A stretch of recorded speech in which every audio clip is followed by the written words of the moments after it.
We're talking about so many different leadership topics here on the Limitless Leadership Lounge. And one thing we don't often talk about is optimism. That's one thing that I'm excited to dive into. But we have so many other things that our guest today, Mike Baker, is going to touch on too. I am John Gehring, joined as always by Coach Jim Johnson. Coach, already gotten the chance to speak with Mike, so I'm really excited to dive in more with him. He seems pretty cool. You always bring the best guests. Let's formally introduce him to our audience and get going. Yeah, I have had the chance to speak to Mike, and I really admire him both in what he does and what he stands for. So I'm just going to give a short bio. Mike Baker is the CEO of Heritage Health in Idaho. He is a devoted husband to Kelly and proud father of three children, Jacob, Cameron, and Samantha.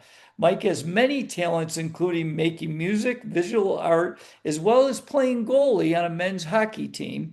Mike is also the proud author of the great book, The Optimist Way, that we're showing for our YouTube audience. I had the pleasure to read it, and it was really special. So, Mike, real honor to have you on our show as a guest. Welcome to the Limitless Leadership Lounge. Thank you so much. I've been so excited for the time to meet with you guys. I mean, you do such a great job.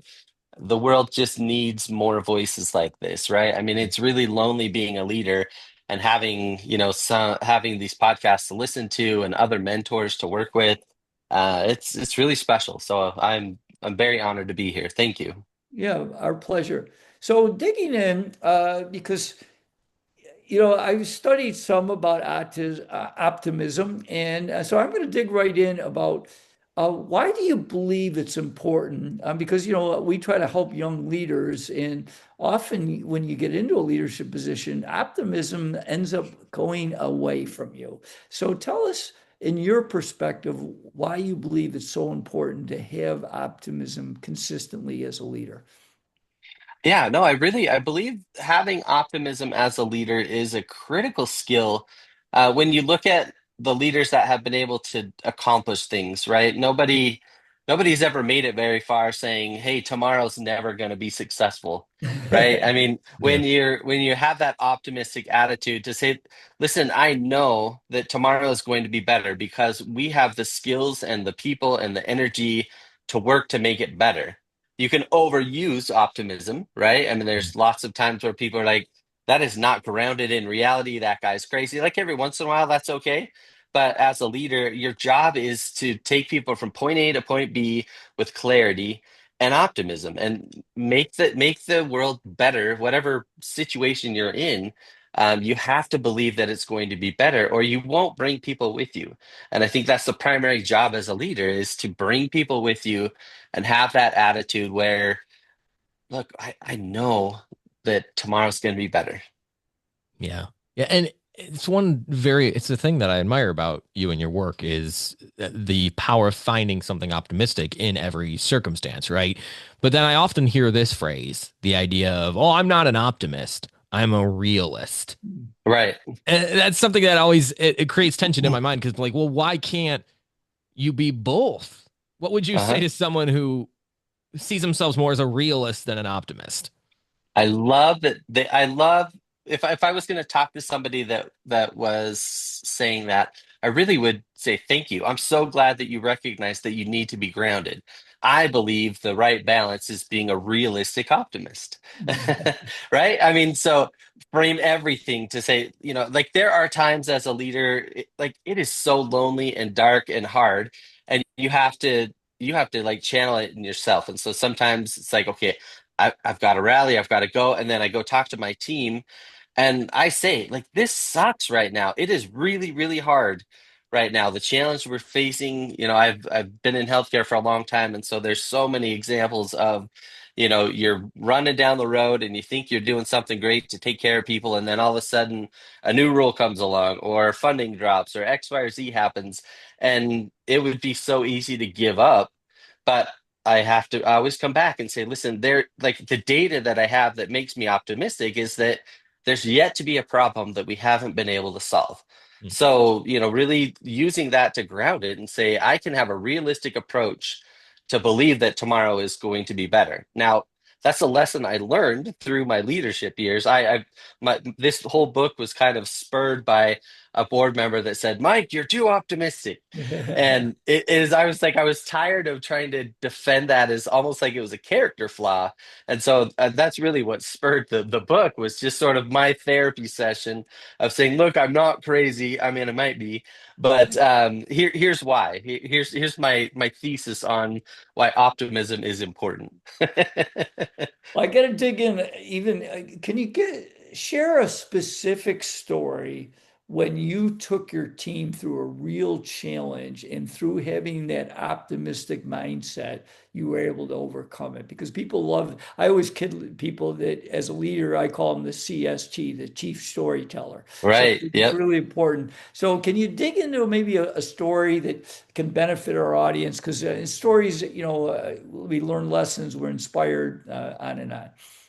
Absolutely. So, I mean, in healthcare, funding is always just, you gotta have money to keep the doors open. I operate a nonprofit community health center, and we've had a couple times in our history where funding really became a challenge. We had to enter a period where we had to lay off some staff, and some companies that's a normal course of business. In healthcare, it's we're all a family, and it leaves scars when you do that. And so we're going through this challenge. We're getting to the spot where it's time we have to lay some staff off. We're looking at our cash projections, and those are dark, really hard times for all of us. I mean, that is, I hate those times as a CEO. I'm filled with failure. Like I let these people down. I let the company down. Um, and so you're sitting in this dark place, and again, you just, like, I am naturally optimistic, and so I'm always like, I have the problem solved before we're ready to go, before I'm presenting it to the board or presenting it to my team, that we're already on the same page. But really looking at it and framing it as, we are going to be better. We are going to be stronger because of this. These moves, while they're sacrifices, they do allow the company to keep going and to keep serving our mission.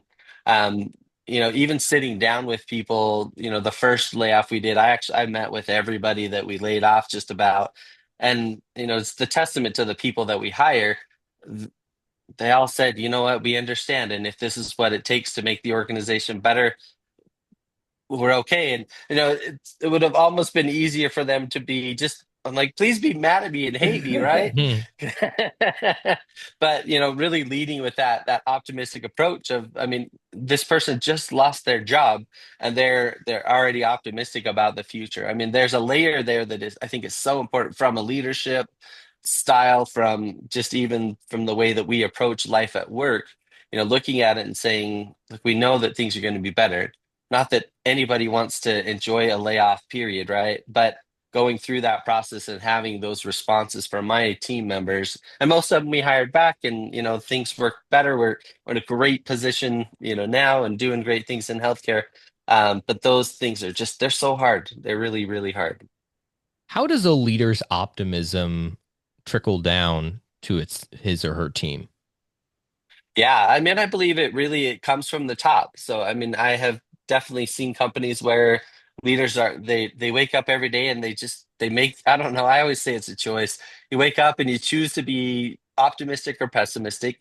And, if you're too pessimistic all the time, like, I just see those teams that, if a challenge comes, they retreat inside. And it's almost like they just cave at any source of tension. They just cave because they don't have that cultural belief that tomorrow will be better, versus in an optimistic leadership style. People, it's all like they almost thrive on problems and challenges because they know that every single time a problem comes up, um, you're going to do that. And then I think it's just kind of back to that, as a leader, that belief in people. Like, obviously, Coach, and all of his story with JMac, like, having that belief in people that, look, we're going to give people a chance. We're going to put them out there, and we're going to let people thrive. I mean, that is an optimistic choice, to believe in somebody. And look what happens. I mean, sometimes it doesn't work out, but that's okay. I just know the next time we're going to try it again. That's a good point. So, Mike, you talked about your team and how important that is, and and often in leadership, one of the things you get to do is, I know as a head basketball coach, I was always picking the players on my team, and certainly involved in hiring my staff as well. So, you being the CEO, you're hiring people as well. What can you share and give some wisdom of what you look for to get, because I know I can speak, being a head coach for 3 decades, that there were times I did pick the wrong person to be on the team, and it was an influence. But as we got better, that happened less and less because we got real clarity of what we were looking for. Can you share how you determine what are the right people for the team where you work? Yes. So when I'm working on selecting people for my team, I always talk, I think, and I share with my team, I can't teach heart. Like I can teach almost anything, but I can't teach heart. So for my work in healthcare, like you have to care about people. Like you absolutely want, yeah, you have to be that friendly person that wants to, help people solve problems. People are not coming to us at their very best. They're generally sick. They have, mental health problems. There's something going on. And so I have to have people with a big heart and people that want to serve. And so that is our primary screening tool. Like, does this person have the heart for the work? Now, technical skills are really, really important, but for the most part, I can teach those. Mhm. I tell people, go hire the best waiter or waitress in town. Those people that you see that thrive, that excel in those high pressure customer service environments, they'll always deliver because they can have fun in the when they're doing the work, and that's such a critical skill. So for us, it's really that we definitely have chosen the wrong people for the team. I've chosen people that they go through the interview process and they seem amazing, and even they're really good for a while, but as soon as challenge or conflict comes up, you kind of see that true nature come out. I mean, I think you see that in sports is a great way to see that. You're on the free throw line, you're in hockey, you're doing your breakaway, and it's like something happens and like you either thrive or it crushes you. And I think that's a really important message to have in hiring. Yeah. Yeah. Hey, Mike, we also got to dive into some of the other areas of your life because you're so well rounded. And as a leader, but also having those skills that you have from art to athletics. I know you're one of those crazy hockey goalies. I've never met a normal one yet. I'm kidding, of course, but tell No, us how it's true. how does that fit in? Because leaders, we often think, well, that we have to embrace this identity of a leader in the professional world and be nothing else. How do you have time to fit all of that, those well-rounded activities into your life? Well, it's not healthy. I don't sleep very well. That's just always been part of my creative brain always kicks in around 10 o'clock at night. My wife jokes at me because every time my head hits the pillow, then something else turns on and I have to get up and go walk around. So I spend a little time, on off hours doing those types of things. But honestly, I think this is one of the funnest parts I think about my story. As a leader, I didn't always take time for myself. I mean, I was raising kids, so I had a young family, and we were working really hard in the healthcare space. It got really heavy, and my daughter has a chronic disease called endometriosis, and everyone should talk about that all the time. But that I got to a point where there was just a night that I broke. Like I couldn't fix her, and she was hurting, and I broke, and I had to start to explore other things. And so I got into creating AI art, and that turned into this thing where I connected with people all across the world, sharing AI art to inspire them to have a better day. And then that turned into creating music, and I've released some albums on Spotify, and that's been really cool. But it's all about like connection. But every piece of art, every song, it's almost like Harry Potter's pensive, where you're like taking out something tough and you're storing it somewhere in either a song or in art or in my writing. it it's been almost therapeutic to have these other things. And then hockey is, I mean, there's just nothing better than I get to go play with 20 of my friends, 5 to 6 nights a week, and we get a workout and we drink a beer after. I mean, it's just, it's such a, I think all of that it's all therapy. And I think leaders need to find that thing for them. You have to have some off time, or you won't be able to be the leader that you need to be. That's a great point. So, Mike, is something that, as I read through your book and you've talked a little bit about this, tell us how you, and maybe you can even share a story about it, how you cultivate resilience with the people you work with. Because, I mean, that's one of the things I talk about in one of my speeches is J-Mac's resilience was Yeah. amazing. He was the only one that I ever had in my 30 years as head coach that tried out 3 consecutive years without making the team. So that's, he had a special characteristic, but it is a trait that I think you can cultivate. So tell us your experience and maybe you have a story about it. Yeah. So if I was, when I'm cultivating resilience with leaders, it it's really important for me to believe in them right out of the gate and give them a chance to build that resilience, right? It's Mm, almost like as a parent, if you never give your kid that chance to go skin their um they're not gonna learn.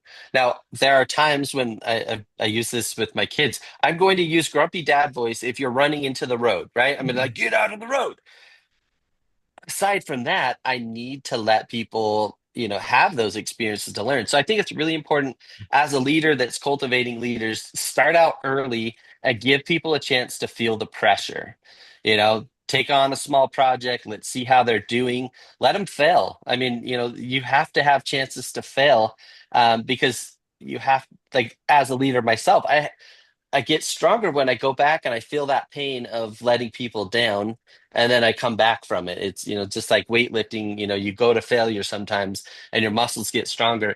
You have to do that as a leader, and you can't always take the challenges on myself. Early on in leadership for me, I would shield my team from some of those things. Like I would, be out in front and I'd make the speech, or I'd, deliver the hard news. And that's not fair, to the leaders around you. You can't delegate so much that people think you're a slacker. There's that balance, but having that opportunity to do that, I love watching people fail in a way that I know that it's safe, right? Like you can, Sure. it doesn't matter if, that one particular thing, if it didn't work, that's okay. We're going to pick it up and regroup and then, coach and talk about it on the end. Like, what would you do different next time? How can I be there, as a leader? How can I be there for you, leader, so that you make another decision next time? So, yeah, Yeah. I got to dive in deeper because failure is so important. We know that for sure. That's how we learn and grow. And we see that in leadership. But it's got to be such a challenge in an area like healthcare where yeah. failure can be pretty serious compared to some other industries. So, what are some ways that you create opportunities for your team to fail and learn through those failures without compromising what really matters, like people's well being or maybe even your bottom Yep. line? Absolutely. And I think that's why I frame it as, sometimes you have to use grumpy dad voice. Like there are Mhm. times where you just say, listen, if you're going to walk into the middle of the road, so anything around patient safety, any scheduling things where people are, there's no room for failure in those options. But so taking a small project to say, okay, as a leader, I want you to try 3 different ways of creating the schedule for your team for work, right? Like, how do we creatively cover these 12 hours? And, you have to meet the needs of a single mom and, someone else that's going to college and all these different, like, what's a creative way to schedule, right? Like, if that doesn't work the first time, it's not going to leave a mark. Um, but they're going to have the chance to go talk to people, right? So if I'm going to solve a problem, I should go talk to people and understand the constraints. I have to develop a plan and present it, and then you have to test it and let it roll. And so, like, that's a very small example, but you have to look for those small places where you can allow people to fail that don't impact the whole organization. I would be, I'd be a terrible leader if I said, "Hey, the first day of the new CFO, we're gonna launch the brand new budget right out of the gate without having any data, right? We're gonna slow roll those types of things, but you can find things within the organization or as a parent, right? I mean, you can find those opportunities to let your kid, get out there and like go start a lemonade stand, go sell cookies, do those things. I mean, and then come back and let's talk about it. Like it hurts when people just drive by and they don't buy your lemonade, right? So what are you doing? Are you Yeah. standing out there waving, trying to get attention? Or are you sitting there hoping someone's going to come buy the lemonade? Yeah, that's a good point. So, I got to delve in because I had the opportunity to read your book, and you mentioned, that you have been an optimist. But tell us uh, a little bit more, dig a little deeper into what did you want the reader to get out of reading your book, The Optimist Way? And of course, I'll show Yeah. it for our YouTube audience one more time. When I wrote it, so there's an author that I adore. Her name's Brianna Weiss. She's written many books out there, and they're really they're really kind of daily readers in lots of ways. It's just, we'd read it as a friend group, and we'd open the book up and read page 95, and somehow it was this voodoo magic of like that's exactly what I needed to hear today. I think we are filled with negative messages every single day. You open up your phone, you turn on the TV, it is full of negative messages. I wanted to just have something that you didn't have to read cover to cover, at any certain time period. You can open it up and you can read it, but also like I embedded in music and, I created some art that tied with it. And so, it's more of an experience to say if you want to start your day out on the right foot, just open up the book and read something out of it. I want people to know that no matter what, like there's hope for tomorrow. And if I don't know. My whole goal is to connect the world through music and art in my hobby space. And the comments that I've already gotten back on my book, it's so powerful just to think this goofy guy in Idaho, I had an experience and I wrote a book, but somebody in North Carolina read it and it helped them feel better that day. I mean, and that makes me happy. Obviously it's fun to sell books, but it's fun for me. The real joy comes back when people connect back with me and say, hey, I actually was really struggling this week, and page 75 really spoke to me today. That's the power I think in music and art and writing that I think we're losing as a society in so many ways because of just the negativity, the quick, everything's on social media stuff. We don't take the time to just slow down and think about how tomorrow can be better. So I hope it's a tool for people. Well, our friend Nick Hutchison, I know, Yeah. endorses it, and he's a big fan too, which is cool because Nick is the man. We've had him on our Nick is show great. talking about the rise of the reader and how important reading is. How important also, besides just your book, has reading other books or taking Yep. in other information, whether it be through podcasts or videos or however it be through other thought leaders. How important has that been in your journey?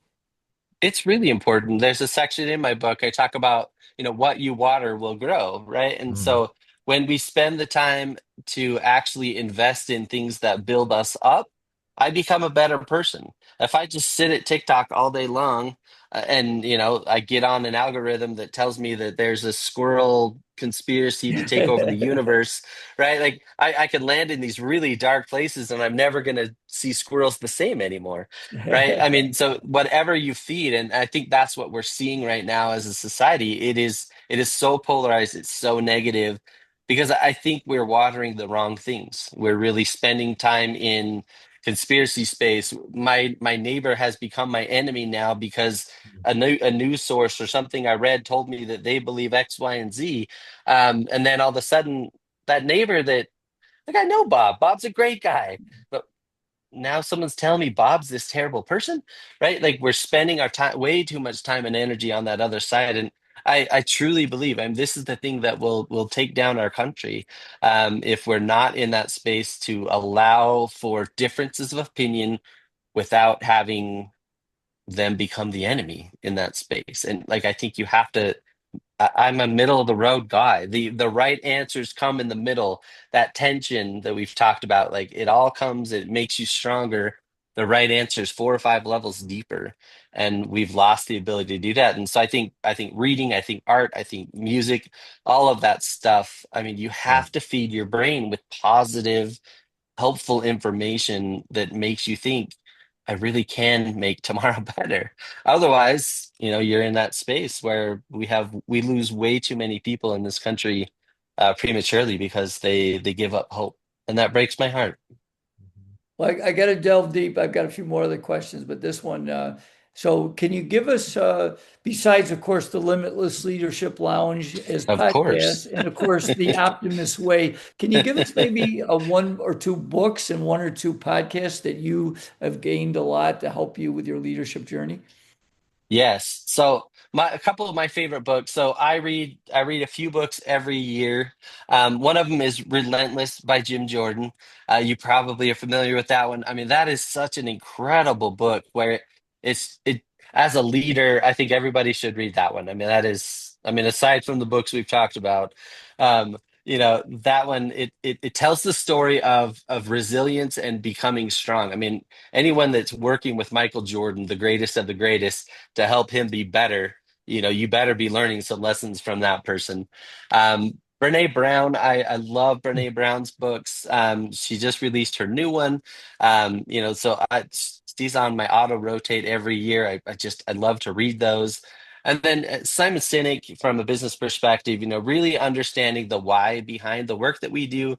I mean, those have been their foundational books that I require all of our leaders to read, as we go through it. And they all come back, and they, it's funny how everybody learns something different from Mm, every book. I expect people to pick up something, and then they come back with a totally different thing. It's like, wow, that is really cool.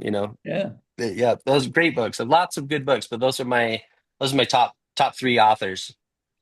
Yeah, really good suggestions. Great suggestions. And you talk about reading books on a sort of like on a routine basis, like every year. Are you saying that you read these same books every year to really reinforce the messages that they give? I do. I Wow. It's almost like your favorite TV show. I don't know. At home, we have like Scrubs or Psych, some different shows that you turn on in their comfort, and you know what's going to happen. For me, I those three for sure. I read every year. I rotate through, and I get something out of it, every year. Cool. I love that. I've never heard that before. I think that's repetition is so important in leadership. Yeah, I think there's so many hidden lessons. I mean, like people reading the Bible. I mean, there's stuff Mhm. out there, right? You're going to get a different message at the different space that you're in, and I've yet to have it not be true that I'll read the book this year and I pick up a different component. So Yeah. Oh, that's That's really a good cool. point. I have reread a few books. What I have listened, I listened to some audio programs over and over, and you're right. It's amazing how something you didn't hear the first time, the 10th time is like, oh, how did I miss that? But it's pretty powerful. Well, yep. the last couple of years, Mike, I've created a new keynote on how to build championship team culture because that's what I was hearing from my clients. They wanted, culture's become a big thing, I think, in athletics certainly, but certainly in the business world. What advice would you give to a young leader coming in? How can they build this great culture? If I was going to talk to a new leader about building culture, um, I would really focus on it starts with me, as a leader. I absolutely, I have to build the culture. So as a leader, you are always on. My message to Brand, you are always, always on.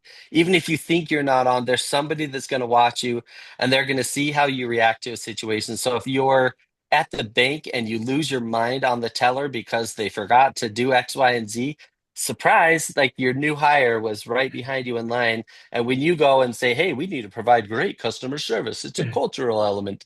And then they're like, yeah, he's not genuine, right? Now we always are going to make mistakes as leaders, but you have to know that you have to be on. And in that scenario, I'd really have to go back and say, you know what, honestly, I had a bad day. And I had a night out on the ice rink where, probably 6 months of stress just kind of culminated into me screaming at somebody on the ice, grumpy dad voice all over the place. And that's not me. Everyone was like, Baker, what happened? It's like, it's not you. It was a really bad day. And like, I had to go to the locker room and like shake the guy's hand. I'm so sorry. We had a beer after and we talked about, it was like a therapy session, right? But as a leader, like you are in that space, you are going to fail. You're going to let people down, but you have to build a culture where it's safe to do that. And then you're always picking people up after. And so I think, you have to lead. Culture is the thing that will make your organization thrive. We've had multiple periods within our organization where we're continuing to shape and shift our culture. But what I've always found is if you're optimistic about the future, if you're real about the challenges that are in front of you, and you find people with hearts that you can teach and mend and grow, your organization is going to thrive. It's not that complicated, but it is so complicated. Yeah. Yeah. And culture definitely starts with those that you hire, those that you bring onto your team. What do you look for in bringing on the right team members? Yeah, I mean, again, I really look at, how is this person going to handle pressure? So if you're sitting in the interview and you're squirming and you can't carry the room, I think it's going to be really hard because I mean, if that's your first pressure situation, when I'm hiring a COO and you're going to sit in a board meeting with me, I need to know that you're going to be able to have a heart to be able to tell the story about the patients we serve and the difficult business challenges that we have to make sometimes to allow the mission to survive. Yeah. I mean, those are those things like you have to catch that right at the start. And as a leader, you're going to fail. You're going to hire the wrong people. And as I don't love the phrase the hire fast, fire fast kind of mentality, but there's a layer to that where it's like you got to bring people on, but also, there's a point where you have to say, this just isn't going to work and it's going to hurt my team if you allow somebody to stay on too long. I mean, they can destroy your culture. Yeah, it's a great point.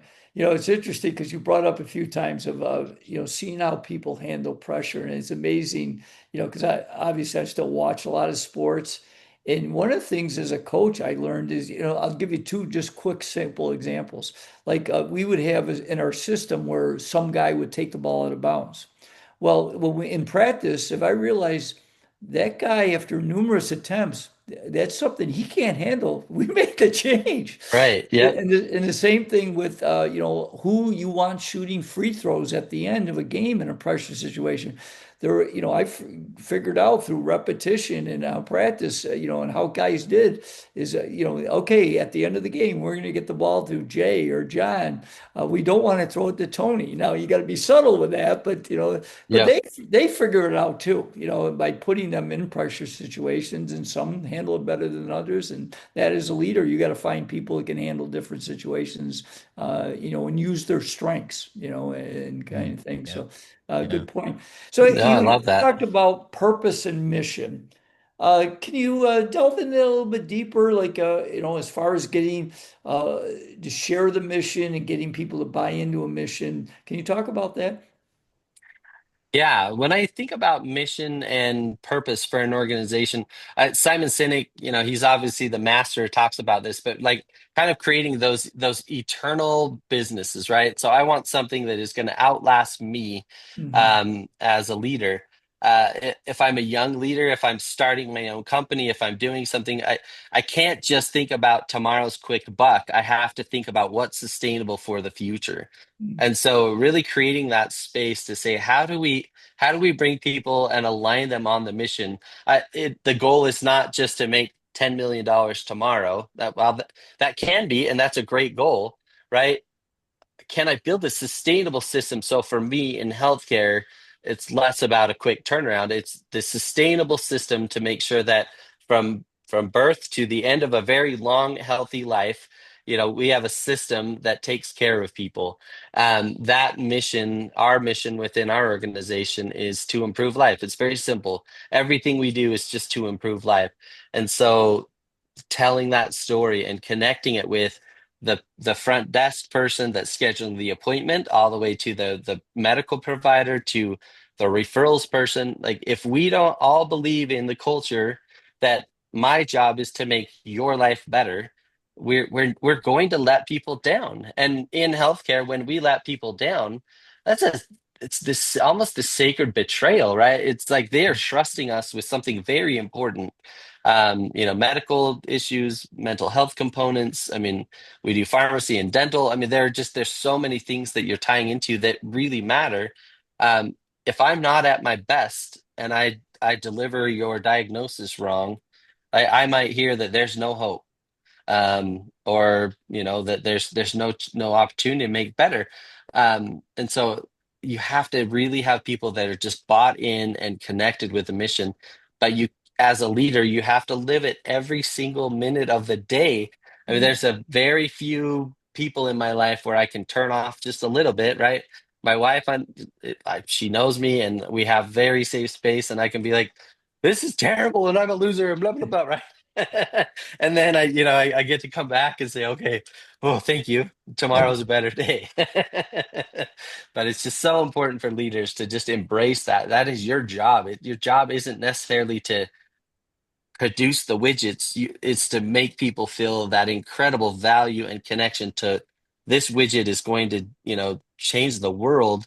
And even if it's your new iPhone or a cake, right? You watch those baking shows and people are just like, the world is better because of my bread. And I love that passion that people have for it. That's what you have to do as a leader. You have to give people that space.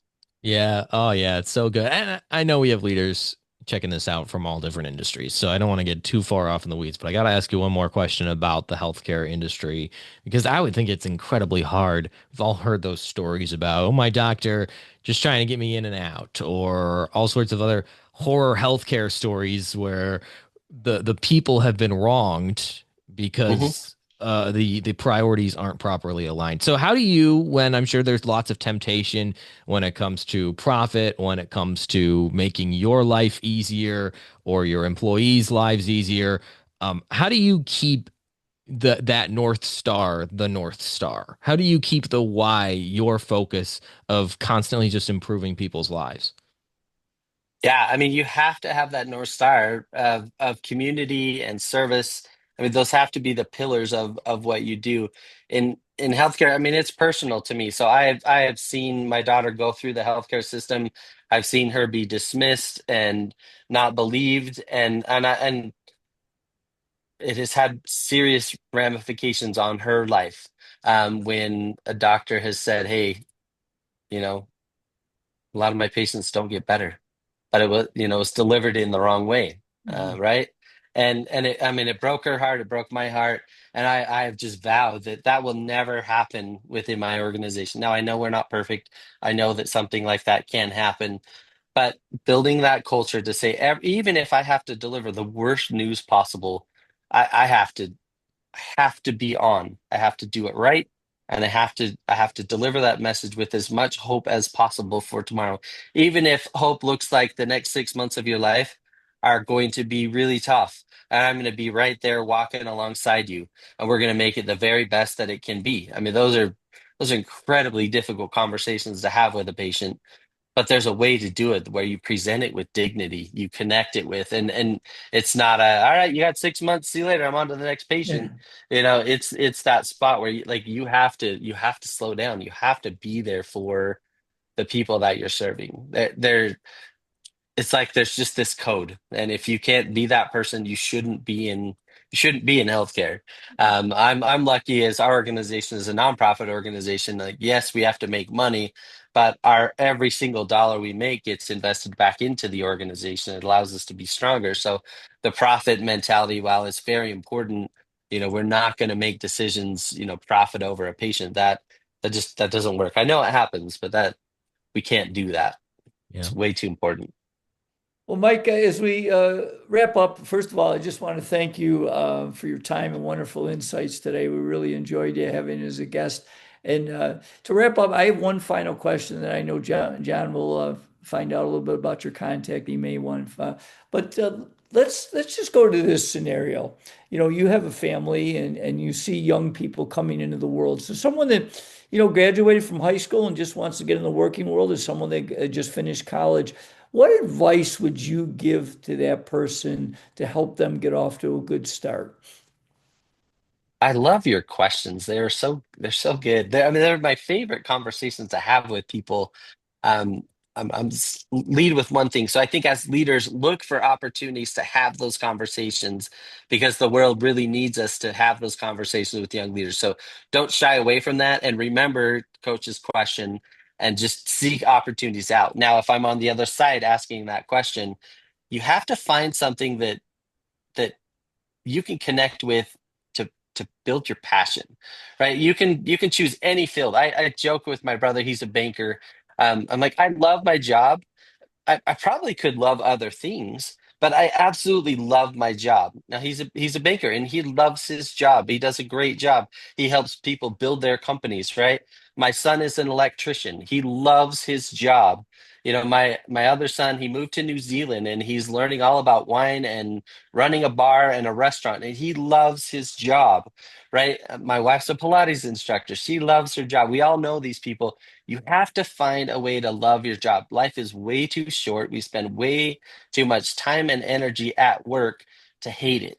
And so, find that thing that you can love. And if you don't know that, develop the skill to love whatever you're in front of, right? I mean, get to that spot where it's like, okay, I'm going to be the very best checker at the grocery store, right? Like we've all heard those stories of like the bagger that makes the world a better place because they're so happy.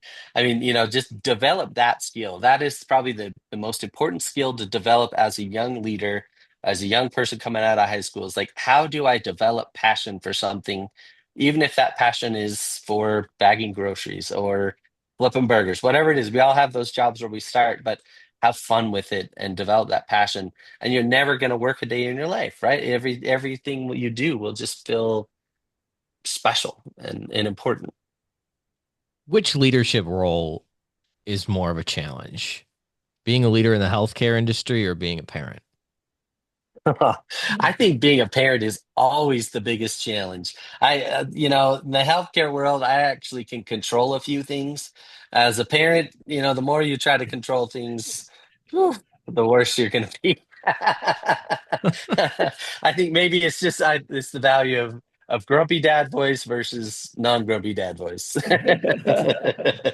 But that's something so important for parents to hear, other people in these leadership positions that don't think they're leadership positions. So, my final question for you, because I know we're running short on time. As far as your leadership role professionally, what skills and traits do you take from that to also make yourself a more efficient leader personally? No, that's such a great question. I love, so anytime we do a leadership exercise or leadership training, we talk about it beyond the boardroom, beyond the workplace.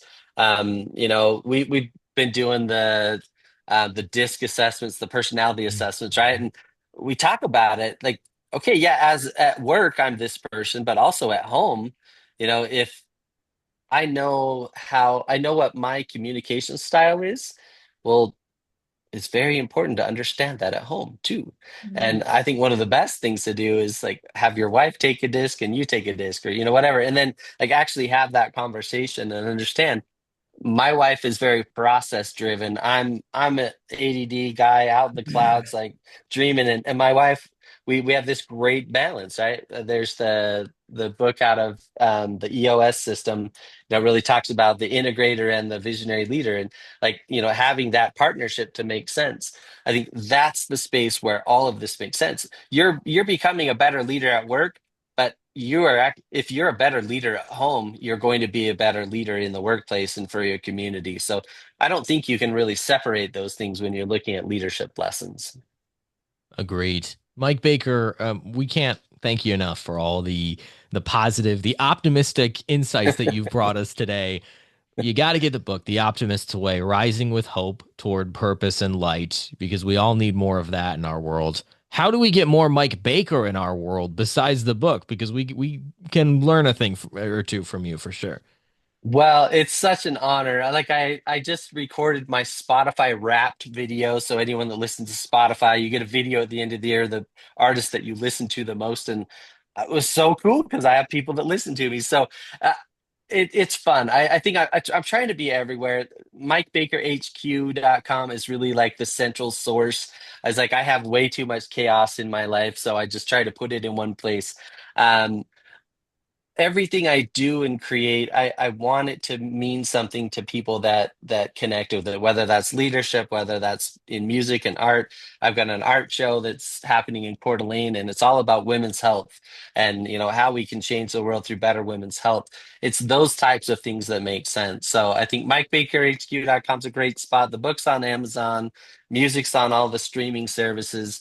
Check it out and don't just listen to it, but leave a comment or reach out to me and tell me what you thought about it. Even if you didn't like it, that's always good feedback. But I think it's really fun to hear back from people and create connections. That is what it's all about for me.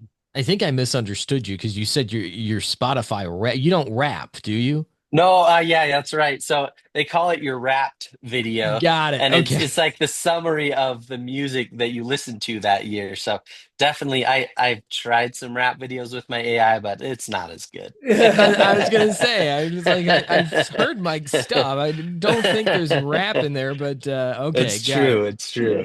All of those links are in the show notes too. So just scroll down and see what you want to check out more of Mike Baker. Highly recommend the book and checking out Mike Baker HQ, which is down in the show notes. So Mike, we appreciate your time, man. Thanks so much for stopping by today and for reminding us all to be a little bit more optimistic because we could all use that. You're welcome. It's been a real honor. Thank you.